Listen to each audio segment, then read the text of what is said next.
So obviously tomorrow, a lot of you are probably going to be at least following some of the proceedings of the Senate trial of Donald Trump after impeachment. But there was this landmark legal decision that got handed down last week that I think is also something that should be kept very much in the public eye, which is the case of Juliana versus United States. And as should have been predicted, this case went nowhere. And what it was basically about was 21 people who were young. I guess they were all under 21 when the lawsuit was filed.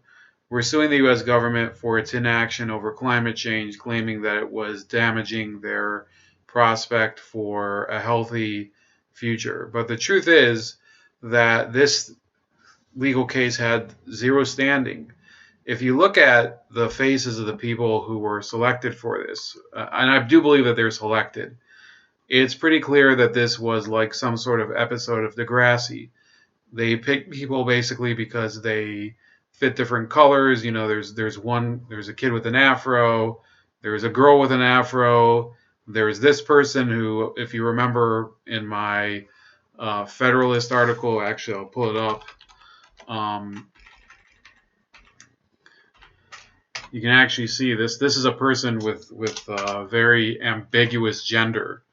I'll bring her up right over here, Vic Barrett. So they try to find people who would basically fit every single category, even a ginger right over here. So, and of course, someone who clearly has, unfortunately, a bad weight problem. You know, there is this idea that because you have a lot of people with very different backgrounds, that makes a good legal case, and that's just not what ended up being. But let's look at this, this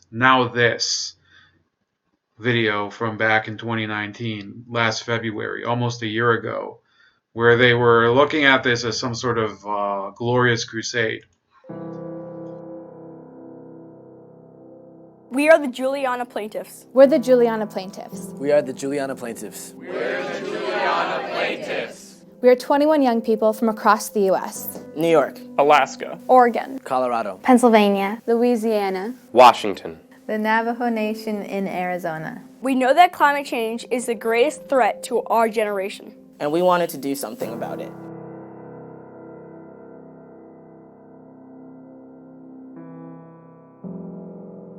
So in 2015, we filed a lawsuit against the federal government to demand our right to a stable climate, capable of sustaining life, liberty, and property, and to end the government support of our fossil fuel energy system.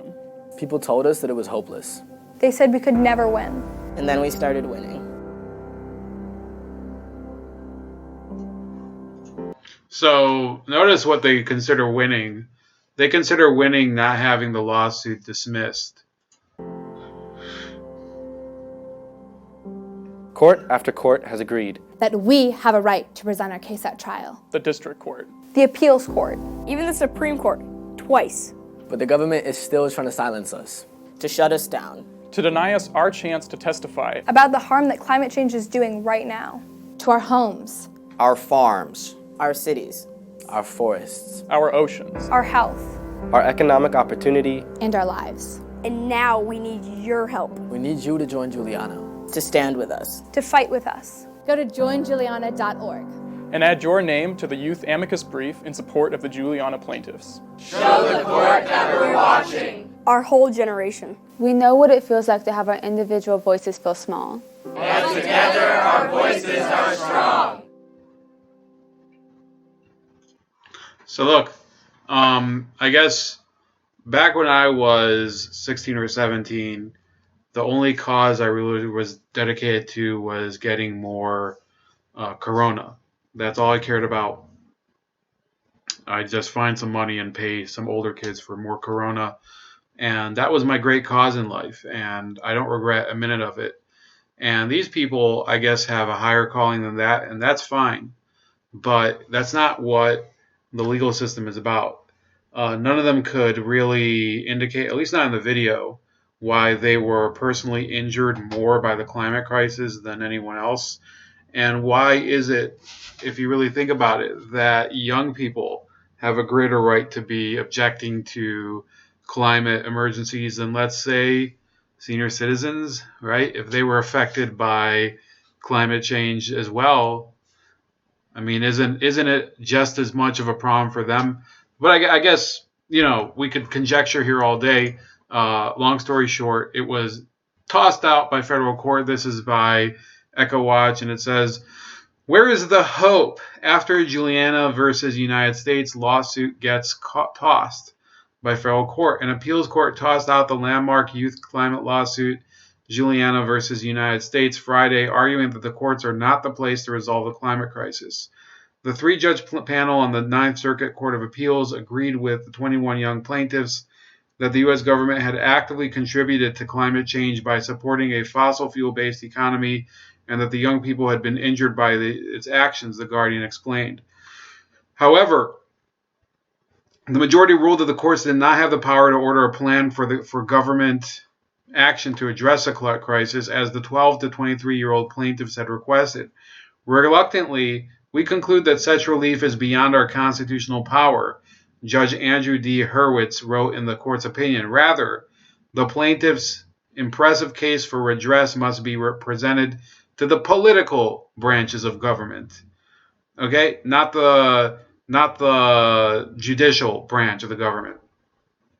The decision raises the question of where young people can turn to ensure that their futures are protected. The idea that their only recourse is to go to the very branches of government that are violating their rights when half of them can't even vote is a preposterous notion, the young people's lead lawyer Julia Olson told the New York Times. In her dissent, Judge Josephine L. Staten agreed, criticizing her colleagues for throwing up their hands. Where is the hope in today's decision, she wrote. Plaintiffs' claims are based on science, specifically an impending point of no return. If plaintiffs' fears, backed by the government's own studies, prove true, history will not judge us kindly. When the seas envelop our coastal cities, fires and droughts haunt our interiors, and storms ravage everything between, those remaining will ask, why did so many do so little? So let me just tell you that this is complete and utter nonsense. Even for the judges that decided against their case and dismissed it, which I guess, I agree with the decision, but I think that the decision is in and of itself, it doesn't go far enough. There is no climate crisis that can be addressed through legislation. The climate has been changing throughout history, and the fact is that if the Ninth Circuit agrees that the oceans will envelop the cities, then what the hell are they doing staying in San Francisco, where I think the Ninth Circuit might be in Sacramento, but it doesn't matter. Wherever the Ninth Circuit is located, why aren't these people relocating their courts? Why aren't they planning for that? Why aren't they? I mean, if they're staying in their positions, none of these people are retiring, right? At least not yet. Why aren't they deciding to move further inland past the Rockies, somewhere in Nevada, maybe, the high desert, which would, within a generation, according to these so-called prophets, Nevada is basically going to be like, I don't know, Venice Beach, right?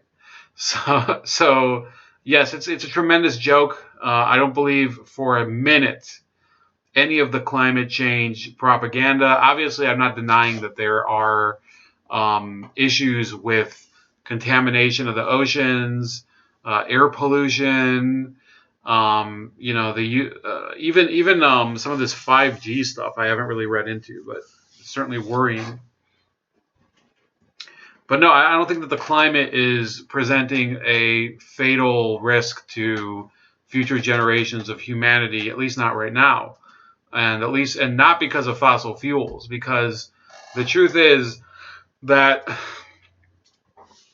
fossil fuels have been used since at least the early 19th century, and in fact a lot of the emissions standards of today make them much cleaner than they used to be. Now, there are implications for how a lot of these industries are operating, especially in China and India and Indonesia and Malaysia. A lot, Southeast Asia, Southern Asia, and East Asia.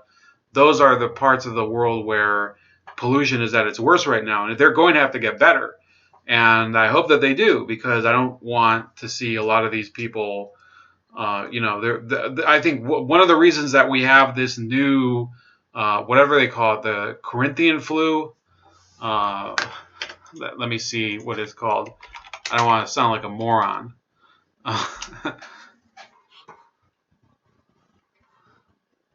Whoops.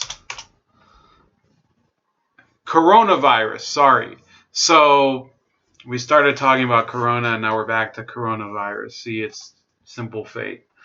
I think that we're really talking about the problems that pollution are creating are much, much more connected to contaminants in the environment than they are to simple fossil fuel emissions that cause fluctuations in the temperature. Obviously, there could be some implications that have to do with fossil fuels. I'm not going to claim that they're some sort of panacea for every human problem. But yeah, this court case was bullshit. And these kids have to get their heads right and realize that, the fossil fuel industry is not really some sort of satanic group of people who are basically sucking, they're sucking oil from the soil like some sort of vampiric beast. That's that's the way they look at them. Yes. There's a lot of problems with the oil industry, the way that they try to rule nations and things like that. I think that there's certainly problems where we get into wars because of them. But if we were to stop drilling for oil in the United States, guess what? We would still be buying fossil fuels from some of the other countries around the world, like Russia, Iran, Saudi Arabia, Venezuela. We would end up having to buy from them. And yes, we have hostile relations with many of them because not only do we have problematic geopolitical alliances, especially in South America right now. Right now we're intervening in South America in some ways where I think it does have to do with the oil. But even if we weren't, Venezuela would probably be it's been falling apart even without the U.S.'s help.